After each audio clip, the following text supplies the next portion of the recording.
Ender Lilies, a metroidvania RPG platforming adventure project developed by Binary Haze Interactive, and I know I've seen Unreal Engine there too. They've been killing it. Some others as well, sorry if I didn't mention, launched on all platforms and is a mighty difficult of a game. So how was it? Was this too difficult? Was there anything wrong with the works of this indie game, and how does it hold? Well, let's get through this Souls-like fantasy full of explorations and mysteries, discoveries you will not believe that you're about to witness. So, well, let's get started. This story here follows the last surviving priestess in the land, Lily, whose memories are lost, devastated by an endless, oppressive reign that transforms living things into undeads. If I'm being honest here, 25% I actually wasn't focused on its story. I was more fixated on its tense gameplay. That isn't to say I didn't know what was going on, since there's ways to go back and see what I was missing. Highly inspired by Hollow Knight with own creativity ideas that possibly works, for the better or worse. Audiences and critics are solid on this development. How do I feel, you ask? Well, where should I start?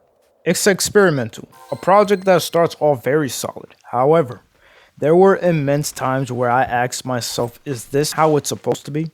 The hitboxes. Over 9,000 damage being taken away from me, even with the smaller attacks on reach. And even being on a high level, going back to the very beginning, I'm still taking OD damage for no reason. It's so annoying throughout the whole game, knowing bullshit's gonna happen regardless if you try to avoid it. It affects the gameplay, sure, not the story itself, knowing that the priest takes a huge role into the entire story. There are highlights just as there are downfalls. At the end of the day, it's really just your own take. From their devastating past and suffering, every encounter has a backstory. The knight who protects the priestess, the one who faded too, the ones left behind to the darkness. You get a glimpse of each past and represents what happened during these events and incidents to what it eventually has become. So sad, man. Eventually you'll come across them, and after defeating in battle, they will eventually become your acquaintance and fight in battles with you. So fucking badass, by the way, since it's definitely needed. Each one of these characters shares a past with a priest named Lily, just like the spirit of the faithful knight. They have that connection that at one point was forgotten. But that's because Lily has lost her memories during these incidents.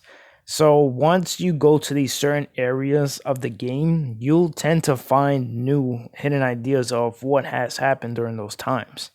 It is definitely devastating, and man, every character just stands out the way how I thought they would. Really good. My main love for Metroidvania games are the amount of details added in 2D, but makes it way too original and creative. Just wow, man. It does make up for its unfocused balance tech, because at least I'm looking at something beautiful. There are plenty of what this project offers to keep you invested, although there are areas throughout this game I can't stand. Not even going to bother putting those levels in this video, it's painful, just look at it, trust me. Actually, you can beat the game without doing a couple of levels if you're not trying to get its original ending. Weapons, well, more like using your past opponents as weapons, feels smooth. Map is awful. Should have been less complicated enemies, movements dumb. Abilities half and half. As for its theme, it's admirable. I can look at it all day. The highlights of Ender Lilies are undoubtedly the boss fights, and oh man, I struggled. Each of them has an ability that stands out from the other. Well, I can't say that for all of them.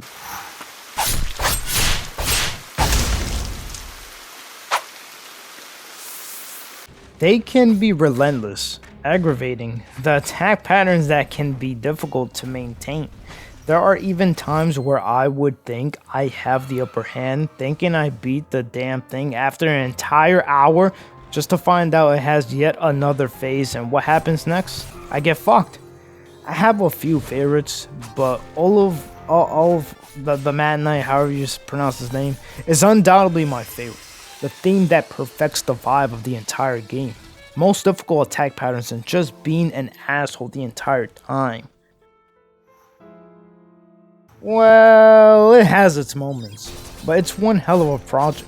It has the potential to become a Game of the Year contender.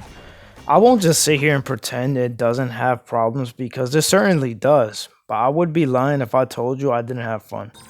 I got both endings of the game, which is why it took me longer to get this review up. I decided to see if the experience was worth the effort, and it would all depend on how fast you're able to pull things off.